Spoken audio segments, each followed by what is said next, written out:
de continuer cette bataille. Bon, c'est vrai, franchement, pour la date du mois de juillet, on est quand même pas mal, mais c'est important et fondamental d'avoir une mobilisation très très forte à la rentrée. Le logement fait partie des deux principales préoccupations de nos concitoyens avec l'emploi, parce qu'aujourd'hui, et c'est vrai, quand on entend dire qu'il faut mettre les fonds en fonction des besoins, on a envie de se pincer et de se demander dans quel monde vivent les gens qui osent dire une chose pareille. Quand on voit la situation sur le front des logements, entre tous ceux qui n'ont pas de logement, tous ceux qui sont mal logés, plus le fait que la réponse, d'après ce qui a été dit par les associations sur les questions d'hébergement d'urgence, c'est il n'y a pas d'argent, on ne fera rien de plus que ce qui a été fait.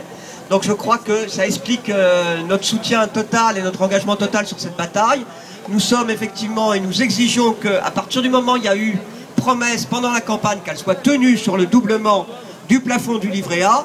Et deuxièmement, il faut absolument que tous les fonds de la collecte du livret A soient rapatriés à la Caisse des dépôts et consignations, parce qu'il y en a marre que les banques utilisent l'argent, mais finalement qui est celui de l'argent des classes populaires, pour la spéculation. L'argent qui est collecté par l'épargne populaire doit aller aux besoins des classes populaires.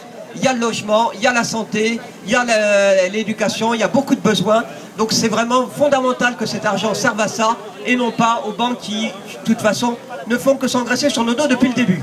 Donc oui, nous nous retrouvons tout à fait dans ces mots d'ordre et nous continuerons à être présents dans la mobilisation et en septembre à être massivement présents.